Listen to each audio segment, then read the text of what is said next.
Ayan, magandang hapon po sa inyong lahat. No, good afternoon po, magandang umaga sa mga nasa iba't ibang bahagi po no ng mundo. So, ngayong hapon po guys is gusto ko lang pong bigyan ng pansin itong si Ada Sagay, no? Shout out sa iyo, Ada Sagay 1213, no? Ada Sagay. Ang sabi po, itong si Ada Sagay, hindi po ang sabi, kasi ako rin mismo, nabasa ko rin po ang kanyang mga comment, no? Itong si Ada Sagay is kung saan po naka-upload or kung nasaan po ang video na nandun ang ating Kuya Dave, ay andun rin po ito, no? Bakit ba pag may upload na andun si Dave, ay para kayong sinisilihan sa puwet na di mapakali pag di kayo nakakomment, no? Ada Sagay at iba pa pong supporters ni Luis, no? Ano ba ang dahilan? Una sa lahat, bibigyan ko po kayo ng rason na alam ko, no? Una po sa lahat, no, ang dahilan po kung bakit po talagang nag-aabang po sila ng mga upload tungkol kay Dave, dahil po inggit, no, inggit po sila. Pangalawa, at ito po ang pinakamalaking rason na alam ko kung bakit andyan po sila ngayon na pakalat-kalat sa mga upload videos na alam nilang nandyan si Dave kahit hindi naman po sila nanonood, ay dahil po sa uploads noong nakaraan na andun, no, si Tikpurin. Talagang proud naman itong si Tikpurin at yun na sinabi nilang kamukha nila ang ating Kuya Dave, no? Triggered ba kayo, no? Mga supporters ni Luis na sinasabi nila na kamukha ni Dave ang manalastas at lalong naging para kayong asong ulol, no? Ng mismong Manalastas family or mismong galing sa Manalastas ang nagsabi na magkakamukha na sila. Ayan, masakit, di ba? Masakit hindi nyo maamin sa sarili nyo, lalong-lalo na po na ang inaasahan nyo, no? Kasi laging pagka may nababasa po kayo na sagot sa inyo na di maganda patungkol kay Luis, kasi binabas nyo si Dave, sagutin kayo patungkol kay Luis. Ano pong pinagmamalaki nyo sa amin? Si Tikpurin, di ba? Si Tikpurin, kasi ang pagkakaalam nyo po, one-sided si Tikpurin. Ang pagkakaalam nyo po, kampi nyo si Tikpurin. Hindi nyo lang po alam, no, na kung mali sa kanya, walang makadib, walang makaluwis, no? So pinagmamalaki nyo yan, no, sa mga comment nyo, di po ba? At siguro nasampal kayo sa katotohanan na si Tikpurin ay nasa gitna, no? At kagaya po ng sabi ko is kung nasaan ang upload ni Dave ay nandun ka rin, Ada Sagay 1213, no? Pagpaumanhin mo, no, Madam Ada Sagay, no? Sabi mo professional ka, no? Pero baka pwede naman din po na gamitin mo ang pagka-professional mo, gamitin mo rin po ang utak mo, no, sa mga comment mo. Kasi alam mo, Sis Ada Sagay, no, sa comment mo pa lang, opo, hindi ka nga po dito sa comment mong ito, dito sa comment mong ito, no, na nakuha ko, opo, maganda, parang ang ganda ng pagkaka-comment mo, pero alam natin kung ano ang ibig mong sabihin sa comment mo po na iyan, no? Alam po natin kung ano ang ibig mong sabihin sa mga comment mong iyan. Kasi dati-dati naman kayo mismo, sa inyo mismo galing na ang aming Kuya Dave, ang Dave na sinusuportahan po namin ay mataba, pangit, di ba? At sabi nyo nga, ang nanay nito ay maraming lalaki, di ba? Na di nyo alam kung sino ang tatay ni Dave, di ba? Kayo mismo ang nagsabi, ba't ngayon, no? ngayon na sinabi po nila na gwapo si Dave, kamukha ng manalastas si Dave, ay ito ang comment mo, no? Ito ang comment niya sa laro nung nag-upload po sila, naglalaro nung may bisita sila Kuya Dave na naglalaro po sila ng basketball, no? Ito si Ada Sagay 1213. Ang sabi po niya, intindihin po natin mga kapwa ko nagmamahal sa ating Kuya Dave, no? Maraming salamat po sa Mama Apple ni Kuya Dave na nagduwal sa kanya dahil ipinamana niya sa kanyang panganay na anak ang puti niyang kutis at ang ganda ng kanyang mukha. Pati ang kanyang tantalizing eyes. Ganyan din po kaya kapugi ang dalawang nakababatang mga kapatid. Sana nga po, no? Pero alam po natin lahat, no? Ang ibig sabihin ni Ada Sagay dito. Kasi sabi ko nga, una po, mga comment niya po una is tungkol po kay Dave ay talagang pambabas at nakuha din po nilang ibinasa si Nanay Apple, no? Na kung ano-ano pong pinagsasabi, pati nga po biological father ni Dave, no? Na sabi nga natin ay hindi pala si Tatay Alan, ay nabanggit po nila, no? Sinabi po nila na hindi nga nila alam kung ano ang tatay ni Dave sa dami, no? Alam niyo na po ang tuloy nun, no? So, ayan si Ada Sagay, no? At dito naman, mayroon pa po, no? Hindi lang po sa isang beses nag-comment yan. Dito naman, no? Sa, hindi ko lang matandaan kung saang ano to, kung kaninong upload to, no? Ang sabi naman niya, 2 months ago po ito, yung unang binasa ko ay nung isang araw lang. Ito ang sabi niya, gwapo naman talaga si Kuya Dave, no? Kamukha daw po niya ang biological lulo niya na nag-aruga at nagpalaki sa kanya. O kung titignan niyo po guys, no? Sa una, ito po kasi mas nauna po ito. Nauna ko lang nabasa yun kasi yun ang naunang dumating, no? Ang sabi niya po dito, kamukha daw ni Kuya Dave ang biological lulo niya, no? Biological lulo niya, no? Ang sabi naman niya sa comment niya nung isang araw lang, kamukha ni Dave ang kanyang Nanay Apple, no? So ngayon, ang sabi pa niya, magandang babae din naman po ang Mama Apple niya. At kita naman natin, magkahawig sila. Still okay, Kuya Dave. Always keep your feet on the ground. Yan po ang payo ni Tita Nilda sa'yo. Ayan po ang sabi ni Sinda Carias, no? Ni Sinda Carias. At ang sabi naman ni Ada Sagay ay kamukha ni Nanay Apple. So, kagaya po ng sabi ko, na-trigger itong mga ito dahil po sa pagsasabi ng manalastas na kamukha na po ni Dave ang kanyang Tito Purin at ang kanyang Tito John, no? Kaya kung saan nandun ang upload nila tungkol kay Dave ay andun pa rin po sila at nagmamatyag, no? At may mga nagsasabi din po kasi, no, at may upload, no, ang isang kasama din po natin na andun si Dave at si Nanay Jack. Dahil nga po sinasabi po nila na kamukha ni Dave ang kanyang nanay, so nag-upload po sila ng pictures ni Nanay Jack at ni Kuya Dave na talaga naman din na may resemblance, no? So, kaya ngayon, ang ginagawa naman po ng kampo ni Luis, mga supporters ni Luis, no, ay talaga naman ay pinapangalandakan sa atin, no? Kung nakikita nyo, sinabihan nga ang Nanay Apple mo na nagluwal sa kanya, di ba?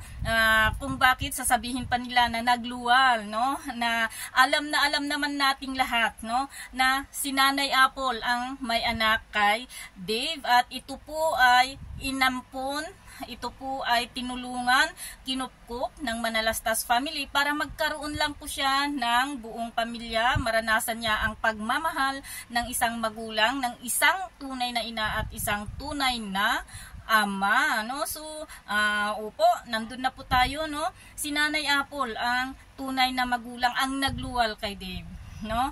Pero hindi po ibig sabihin na dahil hindi si Nanay Jack ang nagluwal kay Dave ay hindi na po kamukha ni Nanay Jack o ng Manalastas family, si Kuya Dave, no? May mga ebidensya na po tayo dyan, kitang-kita nyo mismo sa mga upload videos at mga pictures, no? Balikan nyo ang mga pictures, balikan nyo ang mga screenshot, balikan nyo ang mga upload videos, no? Para po sa ganun ay wala po kayong masabi na dahil bias, no? So, kaya Ada Sagay at Sinda Carias, no? Huwag na po kayong magmaang-maangan, nagets na po namin ang gusto nyong iparating sa amin. Pero ganun pa man, sabi nga namin, hindi nyo na po kami matitinag.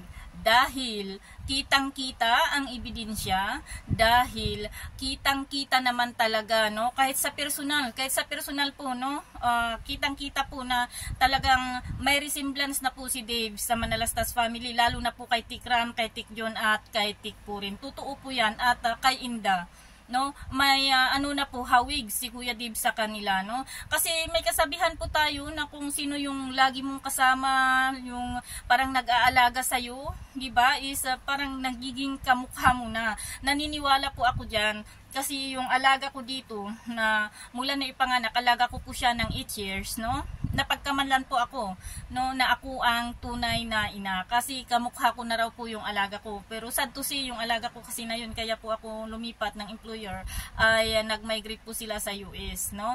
So kaya totoo yan, wag po kayong mabahala pag sinabi po nilang kamukha ni Dave si Tikram, kamukha ni Dave si Tikjon or si Purin, kasi totoo naman po yan, no. Aminin na lang po natin kasi, no, na talaga naman din po, no, na ang mukha ni Dave ay hindi na po iba sa Manalastas family, no.